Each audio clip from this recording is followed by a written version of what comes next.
So if someone's making between $50,000 and $100,000 right now, 2024, what should they be thinking about in terms of building wealth?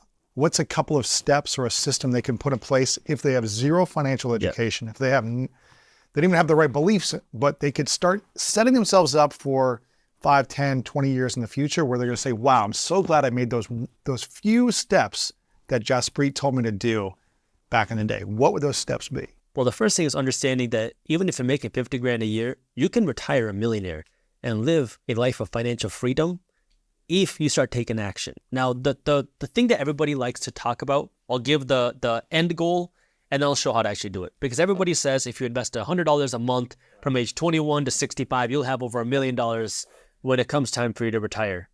Okay, how, where, when, and what do I do? So number one, understanding the numbers, the math will show you that you can become a millionaire.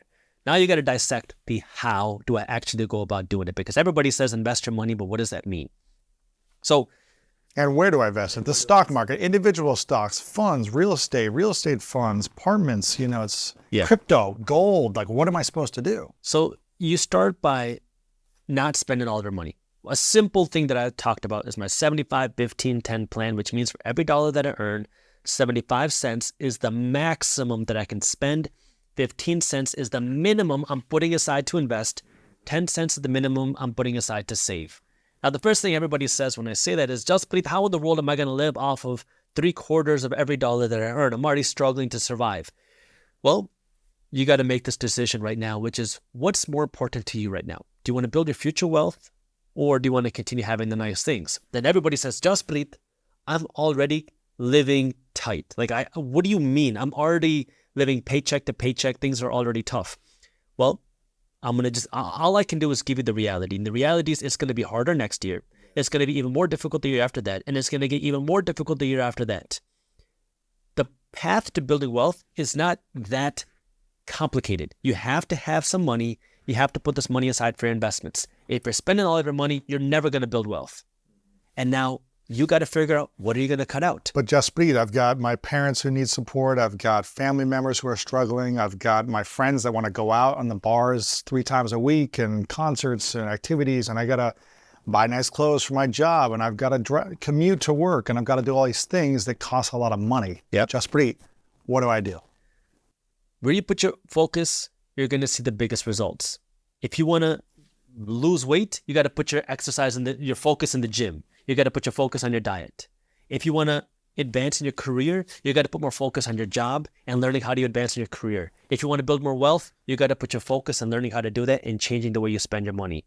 And it's really just a matter of priorities. I used to guest teach in Detroit public schools. Obviously, our office is in Detroit, but I used to guest teach in Detroit public schools in some really rough school districts. And these kids were smart, hard workers, but many of them grew up in troubled homes. Most of the kids did not have 2 parents in a home. The vast majority of kids did not have 2 parents in a home. The vast majority of kids had no guidance or leadership. Some of the kids were already affiliated with gangs in high school because they didn't have anywhere else to go, and the gangs literally provided them food. So now when you're quote unquote community, yeah. when your brothers are providing you food, they're trying to take care of you. You don't think of it as a bad thing. Now, here's the interesting part. If we focus on the financial side, I came in as a guest teacher just to talk about life. And I would talk about, just general motivation, and you can become successful, starting with the mindset side of things, but also getting a little bit into the financial side, because the kids there wanted nice things like every other high school kid in the world does. You want cool sneakers and clothes and whatever, yeah. And which is no different than any other high school kid. The difference is many of these kids here were also working jobs. They were working to earn money while going to school. And so, we talked to the kids about money, like, okay, you're working to earn money. Great. What are you doing with this money?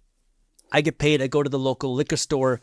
I cash in my check. The liquor store owner takes 1 to 10% of the check. I buy a bunch of things and I walk out, and then I have half of my paycheck left. Okay, well, what about these new Jordans that you got? Because that was a big thing in the school that I'm talking about, particularly where kids were really lining up to buy the J's, the Jordans. And I remember this so vividly because I remember kids would saying, I'm not going to eat because I want to save that $8 so I can buy these shoes. It's a matter of priorities where True story. Some kids are prioritizing the Jordans over the food that I eat. Wow. And so life is really a matter of priorities now. If building wealth is really a priority, that means you're going to have to deprioritize some other things that you're spending money on. Now, this is where people get into those arguments of, does that mean I should stop buying Starbucks? Look, Starbucks is $5 a day, whatever it might be. More than that now. Whatever it is, right? Which, you know, if you put that in a compound interest calculator, yeah, it could be worth $1 million. But now let's take a step back and look at some of the biggest purchases. The number one largest expense for most people besides taxes. Car? Your home. Home. Where you live. Yeah. And then your car. And so now let's start with those two things. Can you live somewhere smaller and save a few $100 a month? You know, I say this, I've been telling people this a lot because I just told you beforehand that I bought my first home a year ago. At 40, I waited until I was 40 years old to buy a home.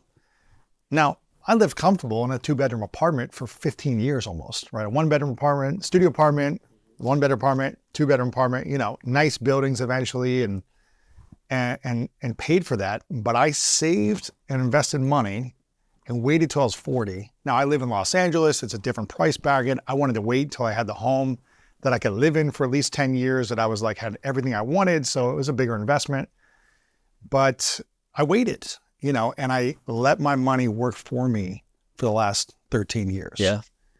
And there are sacrifices you make and pros and cons for whatever decisions you make. Every decision. Right? I still rent today. Yeah. I own a portfolio of rental properties. I invest in stocks. I invest in startups. I run Briefs Media, my company. We have an office, an expensive office in downtown Detroit, but I also rent where I live. Yes. Are you going to feel bad for me because I rent? No. Well, I hope not.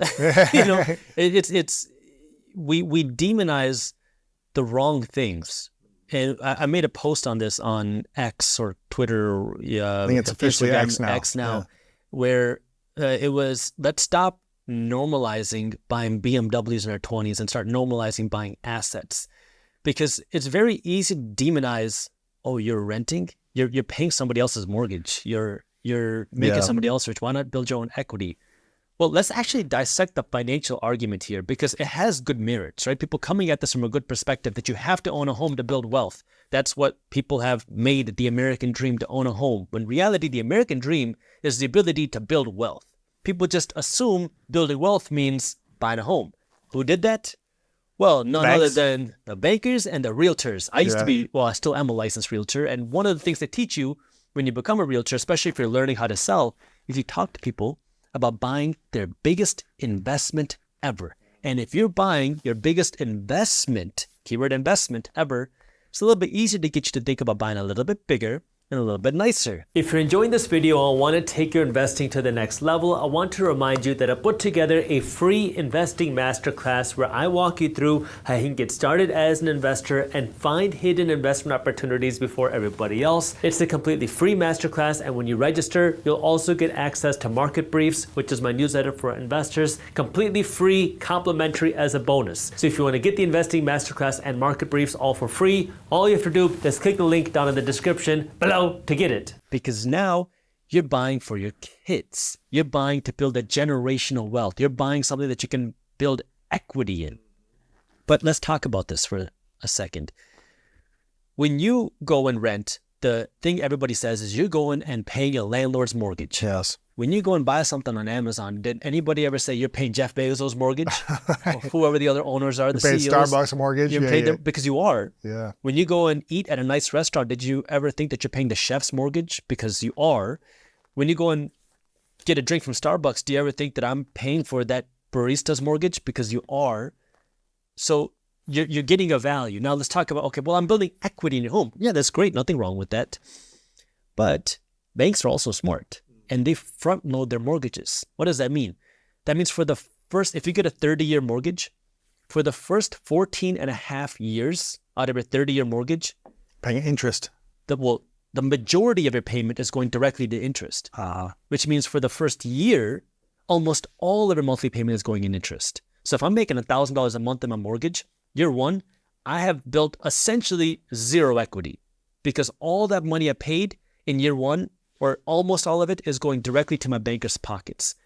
And it's not until year 15 that half of my mortgage payment is going to build equity. So yeah, you are building equity, but it takes a long time. And what ends up happening before year 15 is people go and refinance. And when you refinance, you're starting that process all over again. And so this is where, again, I'm not against home ownership. I think it's a great thing for the right person at the right time. Just make sure you can afford it. Yes. And at the end of the day, the way you build wealth is not by buying a home. The way you build wealth is not by becoming a doctor. The way you build wealth is not by becoming an NBA player. The way you build wealth is by using your money to buy investments. I called it the middleman a little bit earlier. The reason why I call it a middleman is because it's so difficult, and you really have to think of it as like a delayed process. When I make $10,000, it takes a lot of time and effort and energy to make that $10,000, right? Well, what do you want to do when you make this? You want to show it off. But instead, if I take the $10,000 and I put it in an investment, I don't see anything of it. A 10% return on $1,000 is $100. A 10% return on $10,000 is $1,000. And it might take a year to get the 10% return. It could take 2 years. Well, if you keep doing that, though, what you'll start to realize is that a 10% return on $100,000 is $10,000. And a 10% return on $1 million is $100,000. Right? It takes time to grow and build, but you got to get started. It starts with one, right? People say, oh, I can't see any real returns, real money until I invest $1 million. Well, the way you get to that $1 million is you start with one. Yes. Right? You're from Ohio, right? In the Midwest, it gets cold during the winter times, okay? Detroit's a little better than Ohio, but what happens is when the wintertime comes and you want to build a snowman, you start with a small snowball. It's this big, okay? You put it on the ground, and if you want to build a snowman, you start to roll it. In the beginning, you're not seeing any growth. That snowball stays small. But if you keep rolling, you stick with it, you keep rolling, it starts to get a little bigger. And then a little while by, it goes a little bigger. And then once it gets bigger, every time you turn the snowball, it gets a lot bigger, a lot quicker. Yeah. Because there's so much more surface area. And that's what you're doing when you're investing your money, is you are working to build. The beginning part sucks. There's no way around it. You got to start by spending less money. You got to start by investing your money. And you see no returns because the markets might be going up. They might be going down. You might lose money. You might be seeing, I mean, that's a part of the process. And you're like, what? I'm investing my money for 6 months and I haven't seen, where are my millions of dollars, right? But you got to stay consistent. The beginning part sucks and it's tough and it's not attractive, but you got to keep going. And that's why people get so attracted to, how can I get rich quicker, right? The next meme stock, the next crypto, hot crypto. I'm not saying all Bitcoin or blockchain is bad, but you get caught into this, how can I 10x my money in 10 months? How can I double my money in 10 months? How can I get this quick outcome? Which ends up becoming gambling, which is why most people who do that end up losing their money. I read a statistic the other day that said that 90% of people lose money in the stock market. Over the last century, the stock market has gone up by an average of 10% a year. Yet most people are losing money. Why? The reason why is, and if you're watching this video, you might relate to this. You go and find a nice stock. You put your money in. 3 weeks later, the stock is lower. And you feel like every time you buy a stock, the stock market goes down right after you buy. That happens to a lot of people. And then what ends up happening is a lot of people end up selling because they don't start to see that return in 3 weeks or 3 months or even 3 years. And so now you sell. But this is where now it's that financial education, which means the psychological education, but also which investment am I buying? Psychological investment means understanding there's ups and downs. I got to be able to ride through them and keep investing my money. The education of financial education is, what am I actually buying? Because I don't think 98% of America should be trying to pick the right stock. No. Invest your money in a fund because you don't know if you're investing into the next Amazon or the next Bed Bath & Beyond. Mm-hmm. Because but if you invest in a decent index fund or the S&P 500, you're going to, and you keep it in there, you're going to make money. If you believe, well, as long as America keeps growing, you're going to keep making money. Because at the end of the day, what you're trying to do is you're essentially trying to invest in the American economy. And if you believe that the future of America is going to continue to be bright and it's going to continue to be better, then you want to own a piece of that today. If you believe that the future of America is a bunch of crap, well, then you probably don't want to be investing your money. And this is where one of the things I like to say in our market briefs, our newsletters, is don't get caught up in the emotion. And this It's so hard for people. So hard. this was a big reason why I created Market Briefs, was because you're in the media space, I'm in the media space.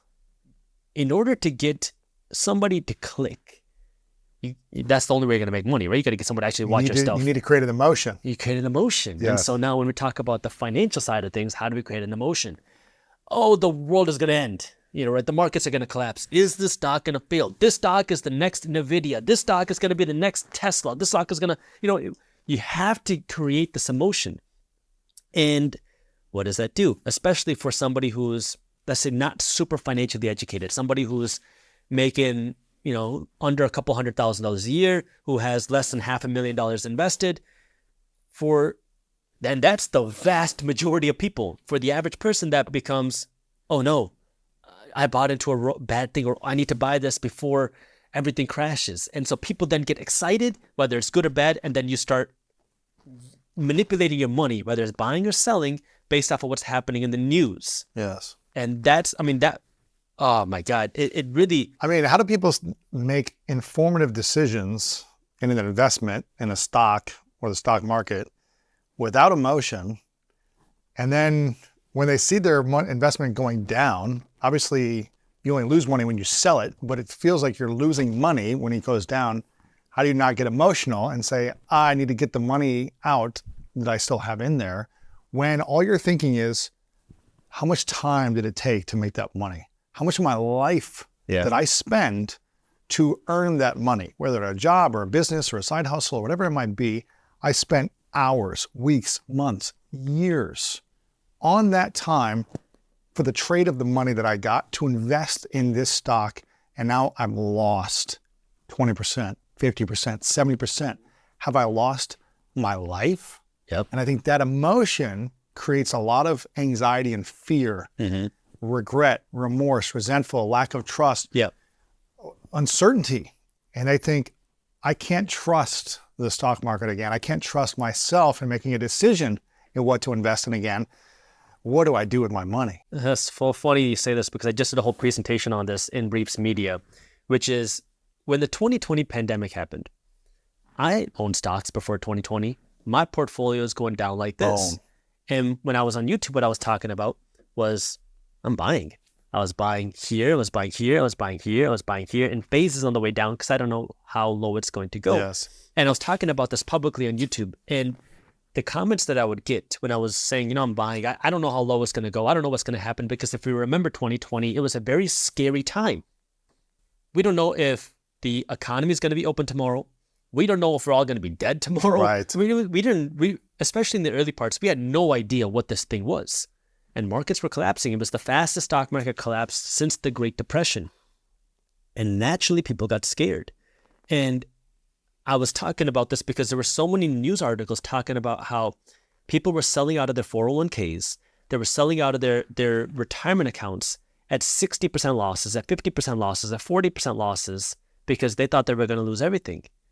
And I was buying, but what ended up happening? We saw markets then turn around and go back up. Now, I couldn't have predicted that it was going to go up the way that it did. But this is where that psychology is so important. And the best way to understand the psychology is to look at history. Because while history doesn't repeat itself, it does rhyme. And what I mean by that is, if you look at any economic downturn, any market downturn, they create opportunities for those that are financially educated, for those that are prepared, and those that understand the financial trends. You have to understand those three things. So financially educated means you know how to find a good investment. Prepared means you have money to go out and invest. And understanding the trends means where are you going to deploy your money? What type of industry do you want to put your money in? What area do you want to put your money? So the financial education is now, well, am I going to put my money into this individual company? Am I going to put money into Amazon or the S&P 500 or something else? And, what's right for you may not be right for me. And you got to know your own financial education on how to analyze your investments. Is it stocks? Is it real estate? Is it something else? What type of stocks? What type of real estate? There's a whole financial education space there. Being prepared, because then what everyone's going to say is, well, the economy shut down. How am I supposed to have extra money? Well, you don't start getting prepared during the downturn. You got to start preparing before bad things happen, when times are good. And winter is coming. It's always coming. Winter is coming soon for a lot of people, I feel like. Well, yeah. And the thing you also have to understand is, because everyone says when, the first thing you have to understand is I guarantee a recession is going to come. I can bet you whatever amount of money you want. You just don't know when. I don't know when, right? We know. But it's happening. Every 10, 20 years, something's happening, We right? have seen a recession every decade in our economy for the last century. In fact, the longest period the United States economy has gone in modern history without a recession was 2008 to 2020. And that was, quote unquote, a forced recession because the economy was shut down because of the pandemic. But that was the longest period ever in our modern history without a recession. So now understanding, guess what? Recessions happen.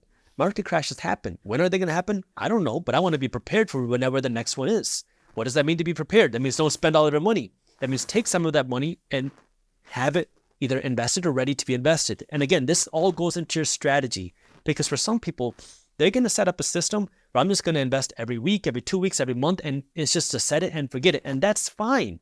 And that means when the next downturn happens, you just keep investing and you just keep riding the wave. Yes. For others, that means I'm going to invest every week, every month, but I'm also going to put money into a separate account. That way, when I see a good opportunity, there's market opportunities when you see a market downturn, but there's also investment-specific opportunities where a stock is going down or it's undervalued and you see a great opportunity to buy. And that could happen during an economic boom. I saw the same thing in real estate. I made a video about this, I think 2021 or 2022, where that was, one of the hottest housing markets ever. If you remember, that's when mortgage rates were low. Everybody was buying. Yes. Homes were being sold way over asking price. And I was still finding good rental properties. Really? It was difficult. It was more hard. It took more work. I had to be more picky, but they were still there. And that's where, it's that financial education. But then it's also then the third part, which is the trends. Where are you going to put your money? So in real estate, that means which neighborhood are you going to put your money in? Is it single family? Is it multifamily? Is it commercial? In the stock market, that means, well, do you want to be investing in artificial intelligence? Do you want to be investing in international companies? Do you want to be investing in healthcare? What is the general industry? Where is the trend going? And that's where now you got to understand, I got to know the financial education. I got to be prepared, and I got to know the trends. And these things don't start after the fact. People want to then start doing this when I see a great investment opportunity, but I have no money and I don't know what to do. Well, so it's a little too late to start worrying about that now. I mean, you got to start educate yourself first. Yeah. And prepare. And that's why it's all about, being financially healthy. It's just like being physically healthy. Actually, you have more benefits being financially healthy, because when you work to be physically healthy, I can put in 6 months of work. If I really dedicate myself for 6 months, I can build a shredded six-pack and look great and look really nice. But then if I go back to eating donuts and ho-hos, 6 months later, I'm going to be back to being fat, right? I mean, that is, you Right. don't build that kind of forever reserves, but you can with wealth. If you invest for a big chunk and then you don't invest for a while, it's going to keep compounding that chunk. Yeah, I call that a decade of sacrifice. If you put in that decade of spending less and earning more, and you take this money, and instead of buying that Gucci, you go out and you buy these assets, right? Stocks, real Buy estate, Gucci whatever it might stock be. instead. Right. You buy investments. And now let's say these investments are paying you monthly or quarterly. Well, now you can spend that money on dumb things. You can spend that money at Gucci, buying the extra guac, buying whatever you want. And those assets are still there, Yes. right? You build up reserves. You can't do that with your body, but you can do that with your wealth. And that's what wealthy people want to do, is they want to build these reserves first. But that, it goes back to, well, what do? I'm making 30,000, I'm making 50,000, I'm making 500,000. It's the same thing. Start by number one, not spending all of your money. Mm-hmm. You invest the money you don't spend. You reinvest the cash flow, and then you work to earn more money. And the reason why you're working to earn more money now is so you have more money to invest. Because the reality is now, when you earn more money, you can invest more money. Because at the end of the day, a penny saved is just a penny, right? If I'm making 50 grand a year, maybe you put aside first $5,000 a year to invest. And then you realize, wow, this is great. I want to invest more. Now maybe you're investing $10,000 a year out of your 50 grand. Maybe you get to 15,000, but there's really only so many dollars you can squeeze out of this limited pie. But if you can go from 50,000 to 250,000, Now there's a lot more dollars you can invest and a lot more spending power too. Yes. And then everybody says, well, how in the world am I going to go from 50 grand to $250,000? My boss is never going to give me that raise. Well, maybe you got to start thinking a little bit differently. Again, it's where are you going to put your focus and attention? That's where you're going to see the most results. If you want to increase your income, you got to learn, how do I increase my income? And the problem is most people are focused on increasing the income without having any financial education. And they're spending it all. You're spending it all. And they think I want to go from $50,000 to $250,000 a year so I can have a nice Bentley, right. so I can go on the nice vacation, so I can have this nice stuff. But in reality, you got to know the financial education first. That way you know how to use the more money, and then you learn how to make more money. Yeah. And it's all accessible. Yes. Go to YouTube, read books. There's so many opportunities out there. Great channel called Minority Mindset that you can check out too. I want to read this stat for you. A 2023 survey conducted by payroll.org highlighted that 78% of Americans live paycheck to paycheck, a 6% increase from the previous year. And also according to Experian, average total consumer household debt in 2023 is $104,000 roughly, and that's up 11% from 2020. Where the average total consumer debt was $92,000 roughly. And I'm assuming in 2024, it's up even more, and it's going to go up even more after this next election, inflation, and all these different things. So with those statistics, where 78% of Americans live paycheck to paycheck, and the average debt continues to increase, and it doesn't look like it's going down anytime soon. What are the best investments in 2024 and beyond? With all the uncertainty, with all the chaos, with all the trends that are out there, should people just stick to 401ks, individual stocks, index funds, S&P 500, start doing any different types of real estate, go riskier with the crypto stuff? I think I saw you post a video that you sold your Bitcoin recently. Should they be buying harder assets like gold? Like what 3 main investments should people be considering to have the best security and safety possible for the future? Yeah. So let me break that down. And I do want to talk about the Bitcoin thing as well. So starting with, I would say the first one, whether we want to call this part of the 3 or not, is you got to invest in yourself. And the reason why is because when you hear that stat, what everybody says, it's because of greedy politicians. It's because of greedy corporations. It's because of greedy bankers. It's because of my boss is not paying me enough, right? We can point our fingers at every single other person because inflation is hot. I can't pay my rent and buy groceries. You have all these other issues. And so we point our fingers. But what we have to remember is when you point your finger at somebody else like this, is you got 3 fingers pointing right back at you. And so the reason why I say that is because all these things are a reality where inflation is still hot. The average person is losing spending power due to inflation. What that means is even if you get a raise, for the average person, it's not keeping up with inflation. So more and more of your paycheck is going to just pay your rent and your groceries. So you have less money left over to buy investments, let alone, anything else. And so when you hear that, the average person says, Jaspreet, what you're saying today ignores the reality of what's happening in America. And the reality is no. I get that that's what's happening. But I also understand that if you want to break out of what's happening, you got to change your mindset on it and change the way you're living your life. Because the reality is this is happening and that's not going to change. It's not going to get easier. And which is why you got to start making these tough decisions today. I'm so glad you said this is number 1, to invest in yourself, because I believe when you bet on you and you make the challenging decision to say, you know what, I'm going to buy these books, courses, go to events where I can actually learn. I'm going to hire a coach or a mentor, whatever it might be, where I can learn something and I can accelerate the learning curve and I can get there a little faster by gaining wisdom and knowledge from people who have already been through all the mistakes, who already are way farther ahead than me. When you can learn from others and invest in yourself in developing a new skill or gaining knowledge, you give yourself the best chance of being free psychologically, emotionally, and financially. And obviously investing in yourself and getting the wisdom and the knowledge is one thing. You have to apply the knowledge and apply the habit of the actions daily, consistently over time. Otherwise, the knowledge is pointless in a sense. But I'm so glad you said that, because most people don't invest in themselves. Yeah. And there's a quote, before you go to the next 3, there's a quote that you said, is that our system is designed to keep the majority of people broke financially and poor mentally. And if the system is designed to keep us broke and poor, then we must be betting on ourselves by investing in ourselves. Yep. So that we can navigate with ease when the system or systems may be trying to hold us back. Yeah, I mean, the reality is corporations profit when you spend your money.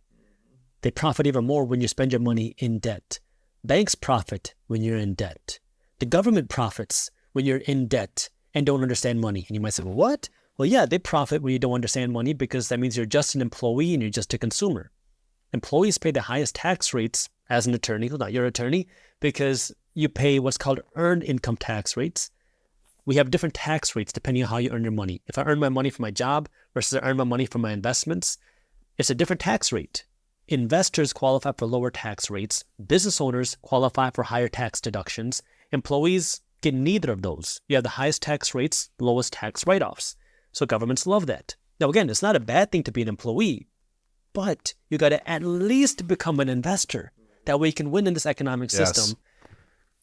Or if you want to become an entrepreneur, but only if you are an entrepreneur yourself.